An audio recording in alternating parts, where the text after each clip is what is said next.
was not glamorous work. It required a particular kind of patience, the patience of someone willing to hear a sentence 40 times to catch the one word that had been swallowed by decay. Over the years, that patience had become something closer to a discipline of mind. "You can hear where someone is afraid," she told Corbin once, early in their marriage, when he'd asked what exactly she did all day in a room full of dead men's voices. He'd laughed. "You can hear fear?" "You can hear hesitation, same thing." "No." She remembered looking at him then, certain he'd understand. Fear makes people stop. Hesitation makes them choose. He never forgot the sentence. He simply never understood it, not for 12 years, and not in the way that would have mattered. For most of their marriage, Nadine believed she knew her husband the way she knew a well-restored recording, cleanly, completely, with the static filtered out. She knew he took his coffee black and complained about it anyway, that he hummed under his breath when he was repairing an engine and didn't know he was doing it, that he could identify a fishing boat by the particular cough of its propeller before it ever came into view. She knew he hated hospitals the way some people hate heights, and that he cried at old country songs on the radio and turned the volume up to cover it.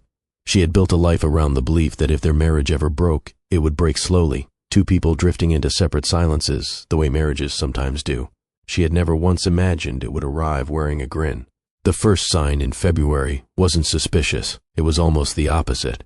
Corbin came home unusually cheerful, not happy, which was a feeling Nadine recognized in him, but cheerful, which was something else entirely. Happiness in Corbin had always been quiet, almost private, something he carried rather than performed. This was different. This had an audience in mind. He grew impatient with things that had never bothered him before. The house was too quiet, their street was too dull. Dinner, which they'd eaten together most nights for over a decade, had become repetitive in a way he mentioned more than once, as though she'd failed some test she hadn't known she was taking. Their conversations, once easy, now struck him as predictable, as if 12 years of knowing someone was a flaw rather than an achievement. Nadine noticed. She always noticed. It was the one skill nobody could take from her. She didn't catch them. There was no lipstick on a glass, no perfume she couldn't place until the day there was. What she had instead was the sound of her husband becoming a stranger in small, deliberate increments, the hesitation in his voice when she asked how. His head turned. Something moved across his face that Nadine hadn't seen there in a long time. Not the confidence, not the practiced ease he wore like a second skin. Something closer to the look of a man watching a door close that he hadn't known was open. "That's convenient," he said, but the words came out thinner than he meant them to. Bryony slid the envelope across the desk. Nadine looked at it without touching it. Outside, a gull cried somewhere over the water, and a delivery truck downshifted on the street below, and for a moment the room held nothing but the small sounds of an ordinary afternoon, pretending nothing extraordinary was happening inside it. "What does it say?" Nadine finally asked, so quietly that Bryony had to lean forward to hear her. The attorney read only the first lines, the ones Ione had clearly meant to be spoken here, now, in front of both of them. "Dear Nadine, you will think I chose you because I stopped believing in my son. I didn't. I chose you because you are the only person who still asks what happened before deciding what it means." Corbin stopped laughing. He would spend that afternoon, and many afternoons after it, trying to work out what his mother had known that he didn't. Not just what the house was worth, or why the chair had his name on it, but why a dying woman would trust a stranger's judgment over her own son's version of events. Because in her last 6 months, Ione hadn't only rewritten her will. She had been asking Nadine quiet, deliberate questions. About old recordings, about memory, about whether a person could misremember an event and still remember its feeling correctly. Questions that had nothing to do with tape decks and everything to do with one night, 22 years gone. A night Corbin believed he'd forgotten. If you've ever sat in a room and felt the story of your own life shift underneath you, you already know the feeling waiting for Corbin on the other side of that envelope. Hold on to it. Tell me in the comments where you think this is headed, because it isn't going where you expect. Before she was anyone's wife, Nadine Vale had been a woman who listened for a living, and long before that, a girl who noticed that people rarely said what they meant on the first try. She worked 2 rooms behind an old cannery museum in Astoria for an outfit called the Columbia Maritime Oral Archive, restoring recordings nobody else wanted to touch. Coast Guard interviews eaten by mildew. Fishermen's testimonies pressed onto reels so brittle the tape squealed when it turned. Her days were spent hunched over a machine older than she was, coaxing human voices out of hiss and static, one careful pass at a time. The lawyer's office sat above a shuttered bookstore on Marine Drive, the kind of narrow room where the ceiling seems to lean in to hear what's being said. Corbin Vale sat with his ankle crossed over his knee, the posture of a man who expected this to be simple. His mother was gone. There would be a house, maybe some savings, the boat if she hadn't sold it. He had already, without quite admitting it to himself, begun deciding what he'd do with what was his. Nadine sat beside him, hands folded, spine straight, the way she sat when she was listening for something underneath what was being said. She had learned that stillness at work, bent over reels of half-ruined tape, waiting for a voice to surface out of static. It was not the stillness of a woman with nothing to say. It was the stillness of a woman who had decided that whatever came next deserved to be heard all the way through before she reacted to it. Bryony Hale, the attorney, was gray-haired and precise, and she read the will the way someone reads scripture, without apology to the way he did. The house went to Nadine. The recordings Ione had spent decades collecting. The savings, the modest portfolio she put through careful living, all of it, to Nadine. And to her, on the side, Ione volunteered to chair, a single, an actual chair, positioned in her sitting room, with a single sentence attached to it with the narrow swinging hand. Corbin, sit beside me and listen before you decide what you do. The fourth time he laughed, a short, disbelieving sound, the kind people make when the floor tilts and their body hasn't caught up yet. She's punishing me, he said, to no one in particular. From the grave, that's actually impressive. Nadine didn't answer. She was watching Bryony ease a second envelope out from beneath the folder, its edge catching the gray afternoon light through the window. 3 days earlier, Corbin had stood in their kitchen with another woman's perfume still in the fabric of his collar and told Nadine that she kept records instead of loving him, that she measured anniversaries and disappointments the way a woman does accounts. He'd said it almost gently, as if he were doing her a kindness by finally being honest. That isn't a marriage, he'd told her. That's bookkeeping. Now the woman he'd said that to was the only name written into his mother's estate, and he could not decide whether to be angry or afraid.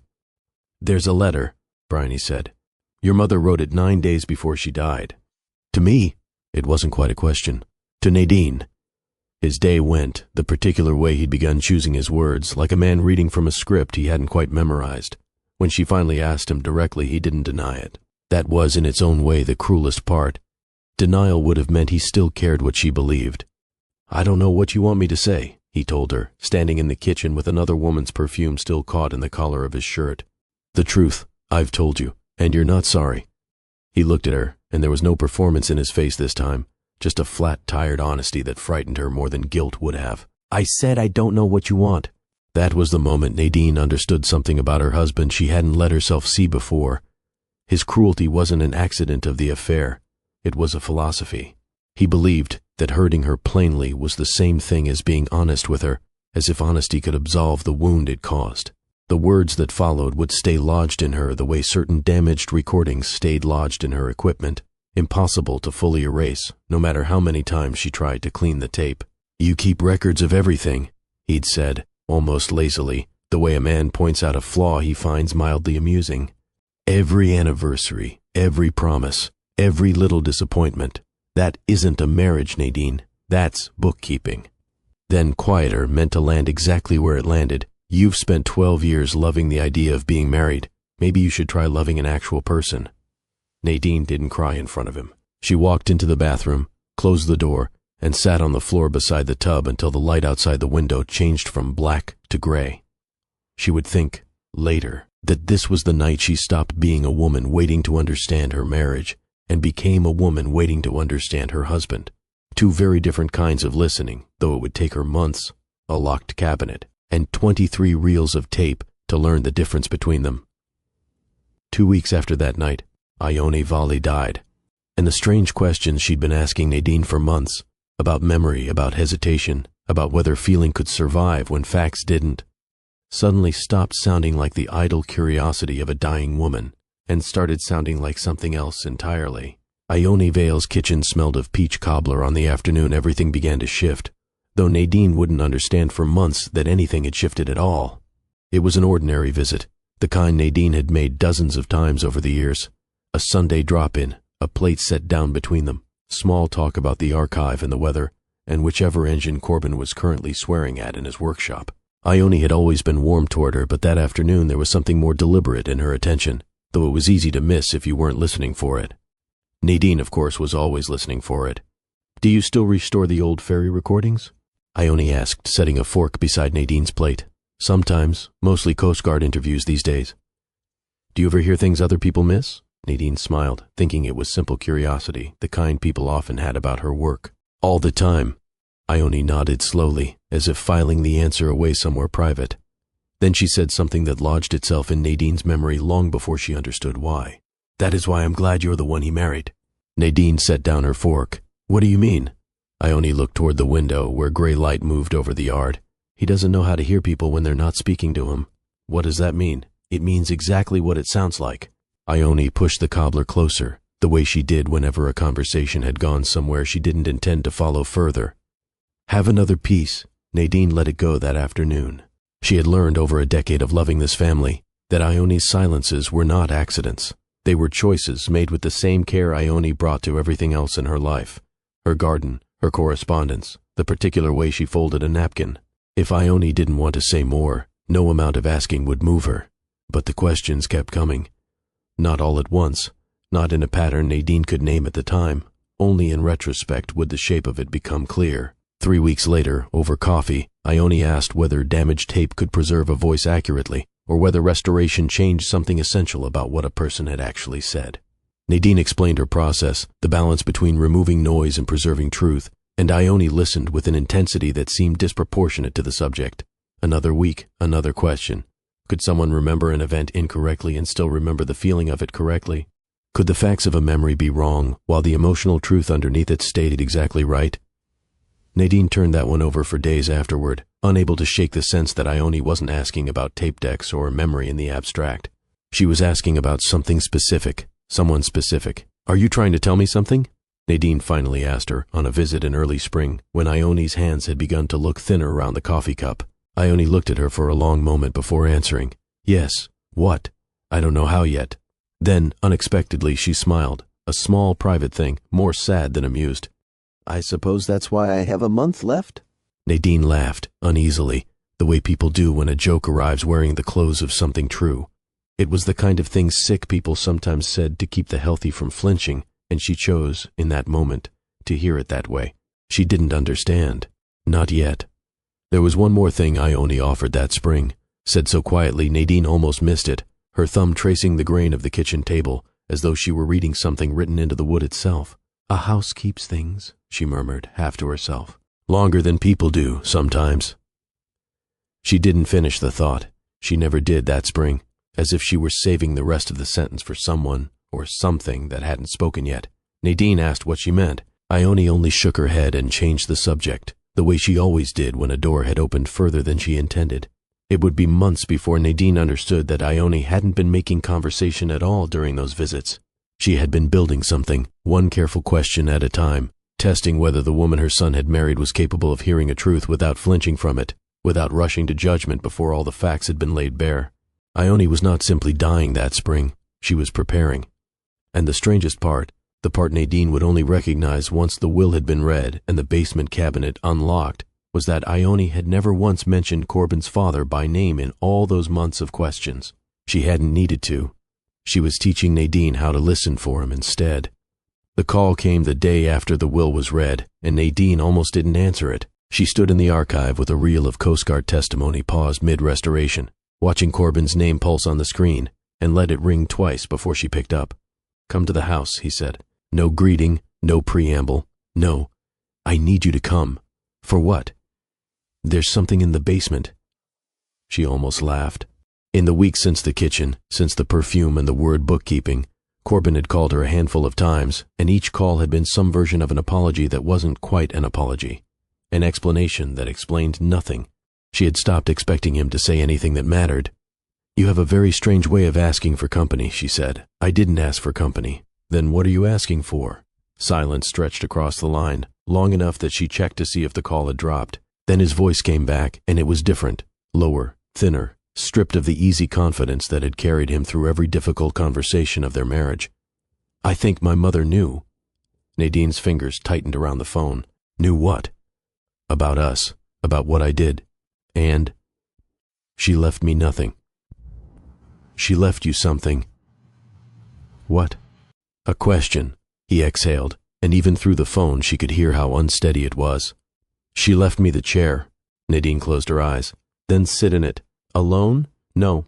Another pause, longer this time. With me? Yes. He sounded frightened. That single word, frightened, was the thing that made her agree to drive out to the house that evening, more than any apology could have. In 12 years of marriage, Nadine had heard Corbin angry, wounded, defensive, even ashamed in the narrow, self-serving way that men are sometimes ashamed. She had never once heard him afraid. Not like this. Not of a basement. The house still smelled like Ione when Nadine let herself in. Cedar polish and old paper, a faint trace of the lavender soap she'd kept by the kitchen sink for 30 years. Corbin was already downstairs when she arrived, standing in the basement's low light beside a metal cabinet Nadine had never seen before, tucked into the corner behind stacked boxes and an old workbench gone soft with dust. His hands were shaking, not trembling the way hands do in the cold, shaking the way hands do when a person is holding something back by force of will alone. She told the attorney this was supposed to stay locked until the will was read, he said, not looking at her. What is it? I don't know. He said it too quickly, the way people say things they've already decided not to examine too closely. Nadine moved closer, studying the cabinet's face, the small brass keyhole gone dark with age. There was nothing unusual about the shape of it. An ordinary filing cabinet, nothing more. But Corbin was looking at it the way a man looks at a door he already knows what's behind, dreading not the mystery of it but the memory. This was not the guilt of the affair.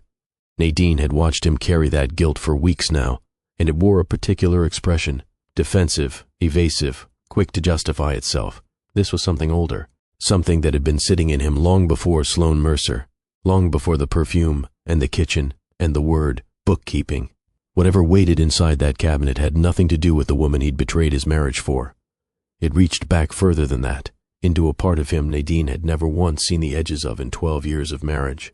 Open it, she said. Bryony had given him a small key at the reading, tucked into a plain envelope with no explanation attached, the one detail in the will nobody had thought to question until now. Corbin's hand hovered over it for a long moment, unmoving. Then he turned it, and the lock gave way with a small metallic sound that seemed, in that quiet basement, almost as loud as a confession. Inside the cabinet were reels of magnetic tape, 23 in all, each one labeled in Ione's careful hand with a date. Most were decades old. Nadine lifted them one at a time, reading the small strips of masking tape aloud until her fingers stopped on one label near the back. November 17th. She looked up. Corbin had gone the color of old paper. That was the night your father disappeared, she said. I know. You're shaking. I remember that night. His voice had dropped to something barely above a whisper. I remember my mother crying. Nadine waited, the reel still in her hands. And I remember my father coming home. The basement seemed to draw in around them, the way a room does when something true and unwelcome enters it. But you said he never came back, Nadine said. Everyone said that. Your mother said that. I know what she said. Corbin pressed his fingertips against his forehead, as though he could hold the memory in place by force. But I remember hearing his boots on the stairs. There was an old reel-to-reel player on the workbench, dust thick across its casing, though the mechanism still turned when Nadine threaded the tape through.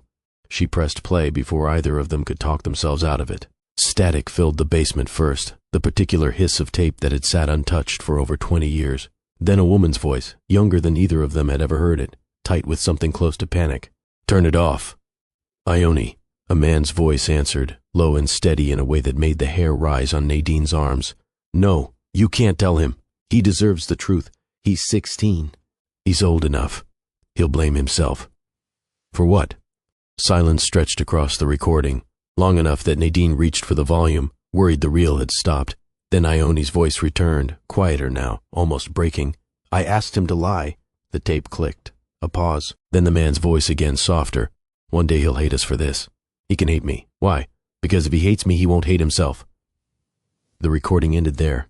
Corbin hadn't moved. His eyes were fixed on the machine as though it might explain itself further if he simply stared long enough. What did you do? Nadine asked him. He shook his head, slow, disbelieving. I don't know. I don't remember any of this happening. I remember him leaving. I remember thinking he chose the sea over us. Let's play the next one. The second reel was quieter, harder to make out at first, and it took several minutes of careful adjustment before the voices resolved into something they could follow. What emerged, piece by piece across the second tape and then the third, was not the story either of them had grown up believing. Corbin Vale had not vanished into a storm and simply failed to return. He had come home. The engine on his boat had failed miles out, in weather bad enough that most vessels had already turned back for harbor, and he had fought his way in against odds that should have ended differently. He had made it. He had stood, soaked and exhausted, in the kitchen of that same house, believing for a few short hours that the worst of the night was already behind him. Then word came that another boat was still out there. A smaller crew, caught farther from shore, engine trouble of their own, no clear way home. On the third tape, 16-year-old Corbin appeared in the recording without knowing he was being recorded at all. His mother must have left the machine running in the kitchen, perhaps by accident, perhaps not.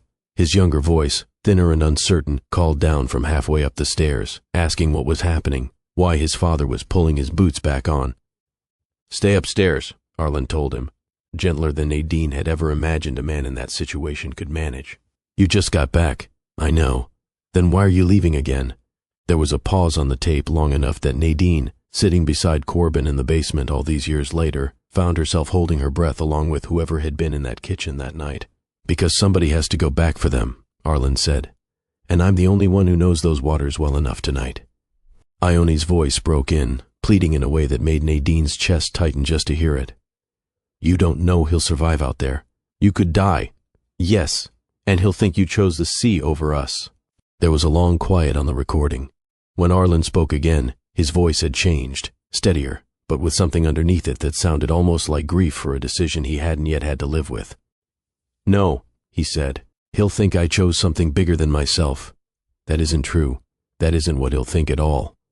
Then tell him whatever keeps him from hating the sea. Tell him I left. Tell him I didn't come back. I would rather he grow up thinking I abandoned him than grow up knowing his father left again because he was too afraid to go back for 2 other men." The tape ended there, in static and the faint sound of a door closing. Corbin had sat down at some point during the third reel without Nadine noticing, lowering himself onto an overturned crate as though his legs had simply stopped agreeing to hold him. He stared at the floor, at nothing, his breathing shallow and uneven.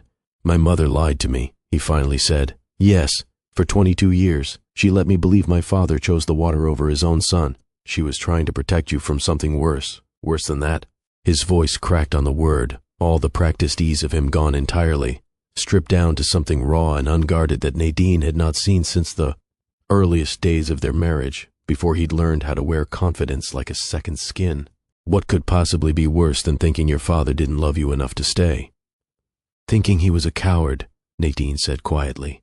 "She didn't want you carrying that, so she gave you a different wound instead, one she thought you could survive." Corbin let out something that wasn't quite a laugh, hollow and broken at the edges. "She was wrong." "Maybe. I built my whole life around believing love wasn't enough to keep someone, that my own father proved it." He stopped, pressing the heel of his hand against his eyes. "If he could leave, if the person who was supposed to love me most in the world could walk out that door and choose 2 strangers over his own son, then what was the point of any promise? Why would mine be different?" Nadine said nothing at first. She understood, in that moment, more about her husband than 12 years of marriage had ever shown her. Not an excuse, not a door swinging open to forgiveness, but a window into the shape of a wound he'd carried his entire adult life without ever once naming it. "He didn't leave because love wasn't enough," she said finally. "He left because he believed love meant going back for men neither of you knew. He believed it so completely he let his own son hate him for it, rather than let you know he'd been afraid, even for a moment." Corbin looked up at her, his eyes wet, his face stripped of every defense he'd worn into that basement. "Did she tell you any of this, before all of this?" "No," Nadine said, "but I think she was trying to, all those months, all those strange questions. Why didn't she just tell me herself?" Nadine looked at the reel still sitting on the machine, then at the 20 tapes remaining in the cabinet, patient and unplayed. "Maybe she didn't trust herself to say it without asking you to forgive her in the same breath," she said slowly. "Maybe she needed you to hear it from him instead, from the man who actually made the choice." Corbin didn't answer. He sat very still on the crate, his father's voice still hanging somewhere in the basement air, and for the first time since she had known him, Nadine watched her husband cry without a single trace of performance in it. Neither of them moved for a long while after the third tape ended. The basement held its quiet the way certain rooms do after something true has been said aloud in them. Not empty exactly, but changed. It was Corbin who finally spoke, his voice still rough from crying. "So now you know why I am the way I am." "I know one reason," Nadine said. "That isn't the same thing." He looked at her, something wary creeping back into his expression, the first sign of the old defensiveness returning now that the rawest part of the grief had passed through him. "What does that mean?" "It means I understand something about you tonight that I didn't understand yesterday. It doesn't mean I understand everything, and it definitely doesn't mean it changes what you did." "I know that. Do you?" Nadine turned to face him fully, the reel-to-reel still humming faintly on the workbench between them, though the tape had long since stopped. "Because I watched your face just now, and some part of you was hoping this would be the thing that fixed it. That if I understood why you never believed promises meant anything, I'd have to forgive you for breaking one." Corbin didn't answer right away. When he did, his voice was quieter, stripped of the reflexive defense he usually reached for. "Maybe some part of me was hoping that." "I know you were. I'm not angry at you for hoping it, but it isn't going to happen that way, and I need you to hear that clearly, tonight. While it's still true, and not something either of us is tempted to soften." He nodded slowly, though she could see it cost him something. "Your father's choice explains a lot," she went on. "It explains the restlessness. It explains why staying still ever felt to you like proof that nothing exciting was happening, instead of proof that something was working. It explains why you needed someone else to want you, because somewhere in you, a 16-year-old boy decided that being wanted was the only thing that couldn't just leave one day without warning. I believe all of that now. I didn't yesterday. But you still stood in our kitchen and told me my marriage was bookkeeping. You still chose deliberately, over and over, for months, to let another woman make you feel the way you used to feel before you learned that people leave. That wasn't your father's decision. That was yours. He never told you it was acceptable to hurt someone in order to feel safe from being hurt yourself. He told your mother to let you hate him instead of hating yourself. He gave you a wound, Corbin. He didn't hand you a permission slip." Corbin was quiet for a long moment, staring at the tape reel as though it might contradict her. It didn't. "So what happens now?" "I don't know yet. That's not an answer. It's the only honest one I have." Nadine folded her hands in her lap, the posture familiar to her now, the one she'd carried into the attorney's office days ago. "I'm not going to sit here and tell you I forgive you because I finally understand where the arrogance came from. Understanding isn't the same as absolution. I can hold both of those at once. I can believe you were shaped by something that wasn't your fault, and still believe you're responsible for what you did with that shape. Those aren't in conflict. People want them to be, because it would be easier if they were. It would be easier if explaining yourself erased the debt. It doesn't. Then why did you come tonight?" His voice had an edge of genuine confusion in it now, not accusation. "If none of this changes anything, why sit through it with me?" "Because your mother asked me to, and because I wanted to know, not so I could forgive you faster. So I could stop carrying around a version of you that didn't make any sense. A man who woke up one day and simply decided cruelty was easier than honesty, for no reason at all. That version of you was starting to feel like the only true one. I didn't want to build the rest of my life on a lie either, even if it was a smaller one than your mother's." Corbin absorbed that, his jaw working. "So there's a real version of me, just not a forgivable one." "There's a real version of you who is capable of choosing differently now that he knows what he's actually running from," Nadine said. "Whether he does is nothing I can decide for him. That part was never mine to carry, and it isn't going to become mine tonight just because we found a locked cabinet and cried over a dead man's voice." He almost laughed at that, a small broken sound with no real humor in it. "You always did say things plainly. Somebody in this marriage had to." The old joke landed strangely between them, neither cruel nor entirely gentle, the ghost of an intimacy that had once existed easily and now had to be handled with care, like something fragile being carried through an unfamiliar room. Corbin looked down at the tape reel, then at the 20 unplayed cassettes still waiting in the cabinet. "There's more," he said. "I know. Do you want to keep going tonight?" Nadine considered the basement around them, the cedar smell, the low light, the old machine that had just given both of them back a piece of a man neither of them had ever really known.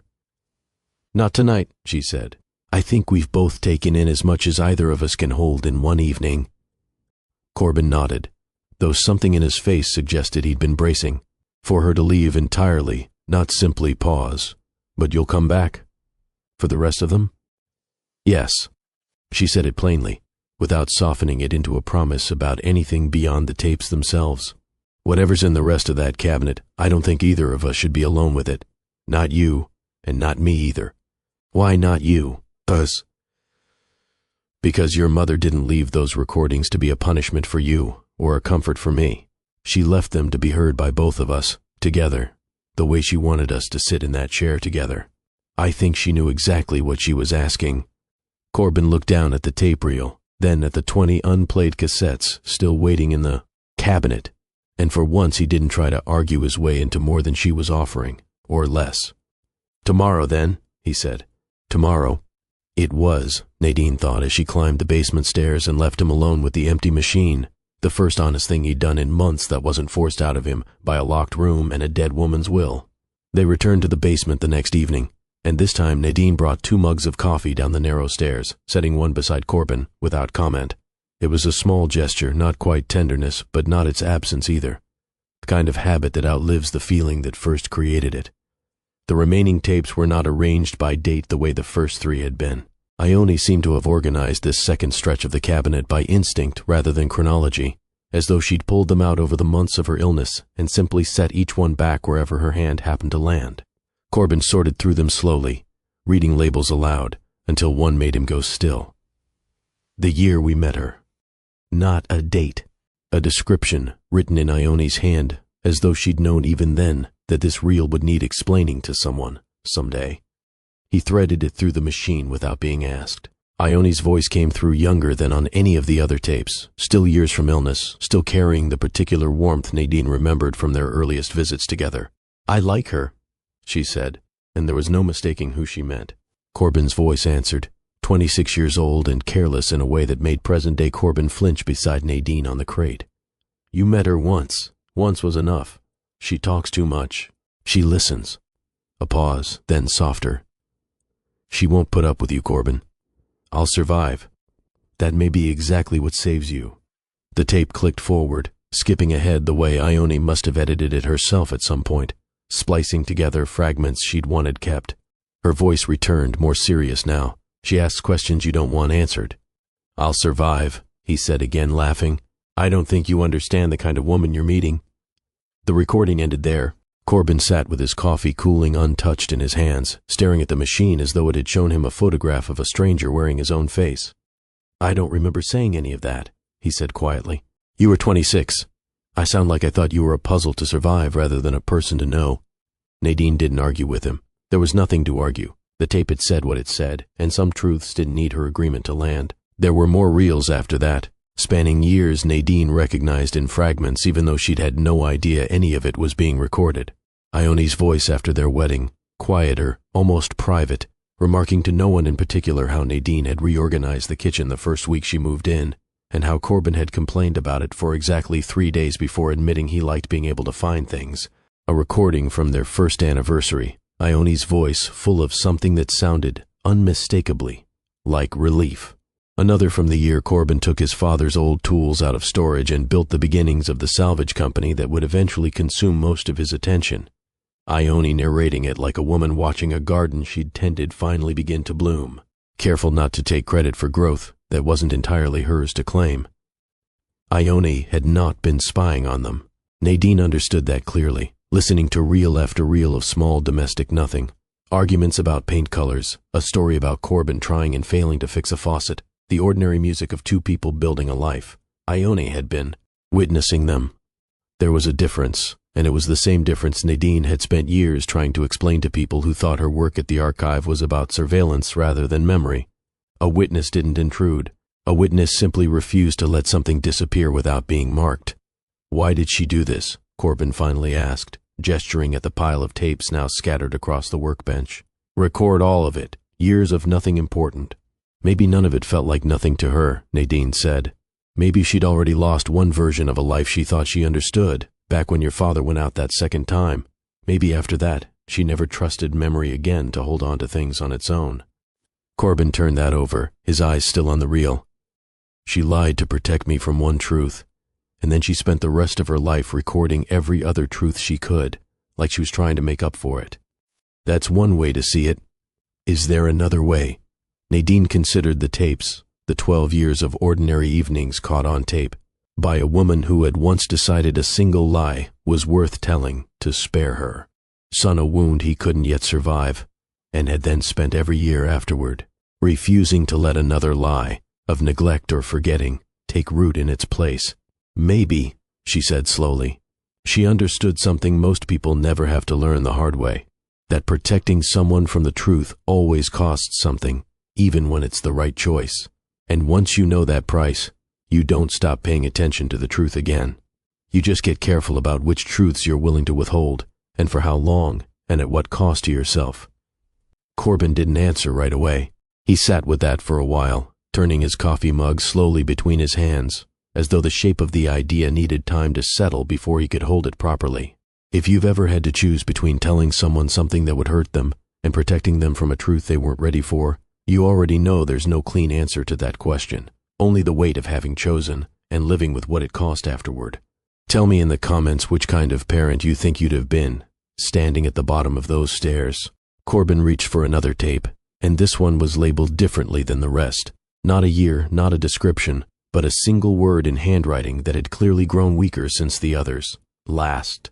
Corbin held the reel for a long moment before threading it through the machine, as though some part of him already understood that once this one played, there would be no more. Excuses left to hide behind. Nadine watched him thread the tape with hands that had finally stopped shaking, steadied now by something closer to resolve than fear. He pressed play. The static came first, the way it always did, but underneath it this time was the unmistakable sound of shallow breathing, a person recording herself with great effort, pausing often, gathering strength for each sentence before releasing it into the machine. Corbin, if you're hearing this, you already know that I left the house to Nadine. His hand found the edge of the workbench and gripped it. She will think I did it because of what you've done. Nadine's chest tightened. Beside her, Corbin's eyes had gone glassy, fixed on the slowly turning reel as though he could will his mother's face into the room through sound alone. I didn't. The recording continued, Ione's voice weak but unwavering, each word placed with the same deliberate care she'd once used to fold a napkin or ask a question she already knew the answer to.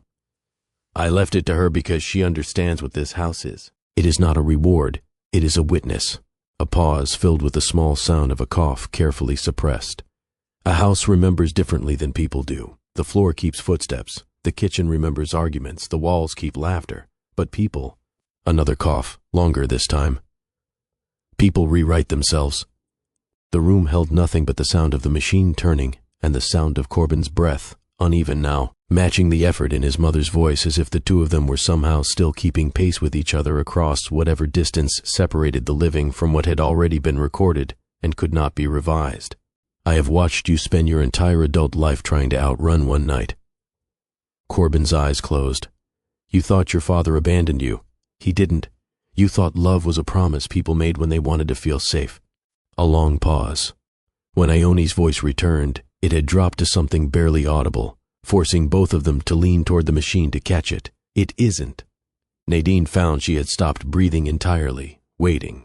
Love is what people choose when being afraid would be easier. The sentence hung in the basement air, and Nadine pressed her hand to her mouth, understanding all at once the full shape of what Ione had spent that spring trying to teach her, one careful question at a time, that this was the lesson underneath all of it, the thing she'd been building toward with every visit, every piece of cobbler, every strange half-finished thought about houses and memory. Ione's voice continued, and now there was no more gentleness in it, only the plain, unhurried honesty of a woman who had run out of time to soften anything further. You betrayed Nadine. Corbin's whole body seemed to fold inward at the words, though he did not look away from the machine. I will not soften that truth. I know what you did. I know why now, or I think I do. But knowing why does not undo what happened, and I would not want you to believe, even for a moment, that it does. Nadine glanced at Corbin. His jaw was tight, his eyes fixed and unblinking, as though he understood that turning away now, even slightly, would be its own kind of cowardice. You hurt her because somewhere inside you decided that being desired was proof you were still free. The recording paused, Ione gathering breath, and then her voice came back with something that was almost impossibly tenderness laced through the judgment. That is not freedom. Another pause, longer. It is fear with better lighting. Nadine felt the words land in her chest like something physical, a sentence built with the same precision Ione had brought to every question she'd ever asked in that kitchen, sharpened now into its final, complete form. Corbin made a sound beside her that wasn't quite a sob and wasn't quite anything else she had a name for. Something caught between grief and recognition, the sound of a man hearing himself described accurately for perhaps the first time in his life. The tape continued, quieter now, Ione's strength clearly running thin. I am not leaving Nadine my estate because she is more worthy than you. Corbin looked up at that, something like hope flickering across his face before he could stop it. I am leaving it to her because she is the person I trust to decide what should happen next. There was a long silence on the recording after that, long enough that Nadine wondered if the tape had simply run out. Then, faint and unhurried, came the last thing Ione Vale would ever say to her son. I love you, Corbin. I have always loved you. Loving you does not mean protecting you from what you did. It means trusting that you are capable of surviving the truth of it, the same way I hoped, 22 years ago, that you would survive believing your father had left you. I was wrong about what you needed to hear then. I don't think I am wrong now. The tape clicked, ran a few more seconds of empty static, and stopped. Neither of them moved. The machine sat silent between them, the reel finished, the room holding nothing now but the particular quiet that follows a voice that will never speak again. Outside, somewhere beyond the basement's small window, the ordinary sounds of the evening went on without them, a car passing, a door somewhere closing, indifferent to what had just been said in this room by a woman who was no longer alive to say anything else. It was a long while before either of them spoke. She knew, Corbin finally said, his voice raw and stripped down to almost nothing. She knew about the affair before she died. She knew, and she still... He couldn't finish the sentence. She still loved you, Nadine said quietly. Both things were true at once. She never pretended otherwise, not for a second, not even at the end. Corbin pressed the heel of his hand against his eyes, his shoulders shaking with an effort to hold himself together that had clearly, finally, given out. Fear with better lighting, he repeated, almost to himself, as though testing whether the words would hurt less the second time. They didn't. She wasn't trying to destroy you with that, Nadine said. I don't think she was capable of that, even angry, even dying. I think she was trying to hand you the one thing nobody else in your life had ever been willing to give you plainly. What's that? The truth about yourself, spoken by someone who loved you enough to say it without flinching, and without asking anything from you in return except that you actually hear it. Corbin sat with that, the empty reel still turning slightly on the machine's spindle, and for the first time since the will had been read, he didn't reach for an excuse, a joke, or a way to make the moment smaller than it was. He simply let it be exactly as large as it had turned out to be. The final envelope had been waiting beneath the old kitchen table, taped to its underside where only someone looking for it would ever find it. Bryony had mentioned it briefly at the reading, almost in passing, one more small instruction among many. Corbin found it exactly where the attorney said it would be, and for a moment neither of them moved to open it, as though both understood this would be the last thing Ione had to say to either of them. Nadine unfolded the pages and read it aloud, her voice steady even as the words themselves were not. Corbin and Nadine, if you have listened this far, you know enough to hurt each other with the truth. That is not the purpose. The purpose is to decide whether truth will become another weapon. She paused, glancing at Corbin, who was watching her with an expression she couldn't quite place. Not dread anymore, not exactly. Something closer to waiting. Nadine, the house is yours. The archive is yours. The recordings are yours. You may keep them, sell them, donate them, or burn them. But before you decide, I ask one thing. Sit with my son one more time. Not as his wife. Not as his accuser. Not as the woman he betrayed. Sit with him as the person who knows what it costs to misunderstand someone. Nadine's throat tightened around the next lines, and she had to pause before continuing. Corbin, you do not inherit anything. You inherit a chance. That is harder. She lowered the letter. For a moment, neither of them said anything at all. The basement holding the particular silence that comes after the last of something has finally been spoken. That sounds like her, Corbin finally said, a faint, exhausted, almost smile touching his mouth. She knew you. Did she know me, really? His voice carried genuine uncertainty now, none of the old performance in it. Or did she know the version of me from 20 years ago, before I became whoever I am now? Nadine folded the letter carefully along its original creases. I think she knew both. I think that's what all those months of questions were about, trying to figure out if the boy she remembered was still somewhere inside the man you'd become, or if he'd been buried too deep to reach. Which did she decide? I don't know. Maybe she died before she was certain. Maybe that's part of why she left it to us, to finish deciding.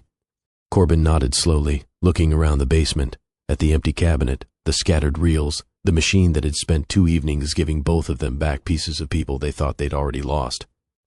I don't expect you to forgive me, he said quietly. I want to say that plainly, so you don't think I'm sitting here waiting for it. I don't, Nadine said. Forgive you, I mean. Not yet. Maybe not ever in the way you might be hoping.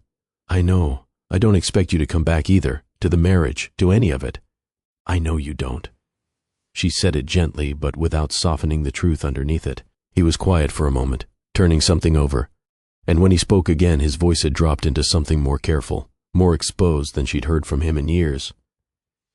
Can I ask you something? Yes. Why did you stay?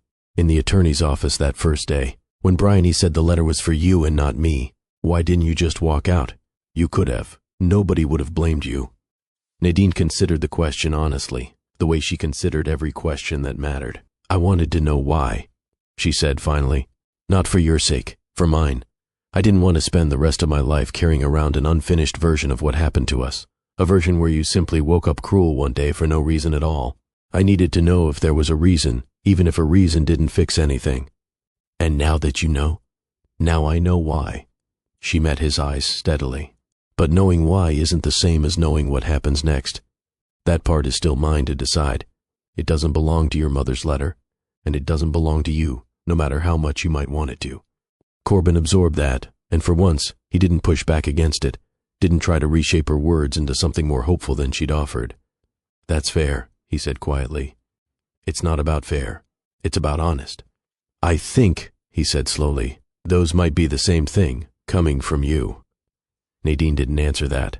She folded the letter one final time and slipped it back into its envelope, feeling its weight settle in her palm, not just paper, but the last deliberate act of a woman who had spent her final months trying to give them both something neither could have given themselves.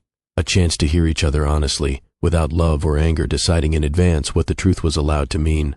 Whatever came next would not come from this basement. It would come from whatever she chose to build, slowly, out of everything the truth had finally made visible. 3 months passed before Nadine reopened the house on the river, and by the time she did, she had stopped thinking of it as Ione's house at all. It had become something else in her hands, not a home she intended to live in, but a place she intended to keep listening in, the way Ione herself had spent 30 years listening without ever quite explaining what she was listening for. She called it the Last Harbor Archive, and word of it spread the way things spread in a town built around water. Slowly, then all at once, carried mouth to mouth along the docks before it ever reached anyone official. Fishermen began arriving with shoeboxes of cassette tapes recorded decades earlier, the voices of fathers and uncles long since lost to weather or age. Families brought reels nobody had listened to since a funeral. Dock workers showed up with nothing written down at all, just stories they'd been carrying in their heads for years, asking if someone could sit with them long enough to get it onto tape before it disappeared entirely.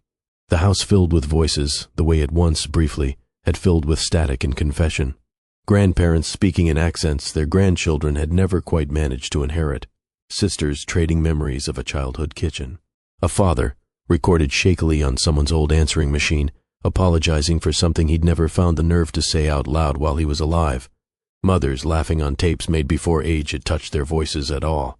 It became, in the end, exactly what Ione had always understood it could be, long before Nadine had fully understood it herself. A place where people could hear one another clearly, before memory had the chance to harden into something simpler and less true. Corbin did not move back in. He never asked to, and Nadine never offered, and the absence of that question between them became its own kind of honesty. He sold the salvage company within the year, working with an accountant to trace every dollar that had passed through its accounts and repaying what he could identify as owed, even the amounts nobody would have thought to question. He took a small workshop near the water instead, repairing fishing engines the way his father once had, his hands finally doing something that asked nothing of him but precision and patience. They spoke occasionally after that. Not often, and never by accident. Always some small, deliberate reason. A question about the archive. A piece of paperwork that still required both their names. Sometimes they talked about practical things. Sometimes, without either of them quite planning it, the conversation drifted somewhere closer to the two of them. "Do you ever listen to my father's last recording again?" He asked her once, months after the will, standing in the archive's front room while rain streaked the windows behind him. "Yes." What do you think he meant? At the end, about choosing something bigger than himself. Nadine considered the question the way she considered most things now, slowly, without reaching for the easiest answer first. "I think he meant exactly what he said." Corbin nodded, accepting that without pushing for more. "Do you ever think about us?" he asked after a while. "Yes," she said, honestly, because there was no version of honesty left between them that allowed for anything less. "Do you think there's a version where we make it?" She let the question sit before answering, aware that whatever she said next would matter more than most things she'd said in months. "There might be," she said finally. Something lifted in his face, brief and unguarded. "But it wouldn't be the old version," she added. "Whatever it is, it would have to be something neither of us has built before. Not a repair, something new." Corbin absorbed that, and this time he didn't argue for more than she was offering, or try to shrink the distance between them faster than it was ready to close. He had learned that much, at least, in the months since the basement, that some truths were not bridges back to what had been lost, but doors into something neither of them could see the shape of yet. It was nearly a year after Ione's death when he came to find her at the archive one late afternoon, holding a small cardboard box. "What is that?" she asked. "Something I found at the workshop, buried in with my father's old tools." He opened it carefully. Inside, resting on a bed of tissue paper gone soft with age, was an old compass, its brass casing dulled by decades of salt air. "It was his," Corbin said before she could ask. "My father's. I don't know how it ended up separated from the rest of his things, but it was his." Nadine touched it gently, feeling the weight of what it meant to him to say that plainly, without flinching, the way he once might have avoided saying his father's name at all. "Why did you bring it here?" "Because I finally understand," Corbin said, looking at the house behind her, then back at her face. "My mother didn't leave you everything to punish me. No. She left it to you because she knew you would listen to the things I couldn't hear." Nadine said nothing for a moment, holding the compass, feeling its small weight settle into her palm the way the letter once had.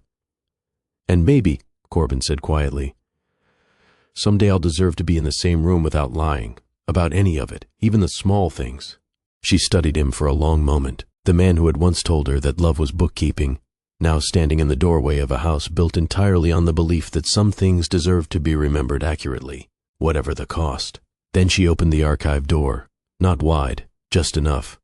"Bring the compass inside," she said. "It belongs with the recording." He looked surprised, then stepped through. Neither of them called it reconciliation. Neither called it forgiveness. Those words were too large, too finished, for what actually remained between them. Something quieter, harder won, and far less certain of its own ending. A beginning without a promise attached to it. A truth without a guarantee of where it led.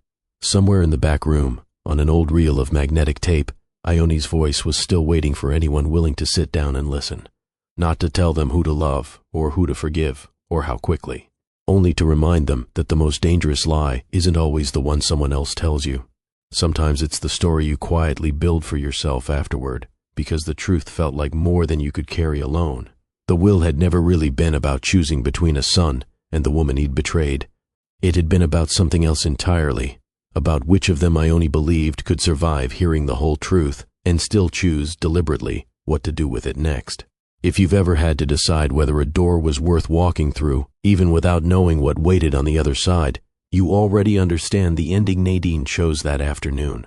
I'd love to know in the comments below whether you think she made the right one, and whether you'd have opened that door yourself.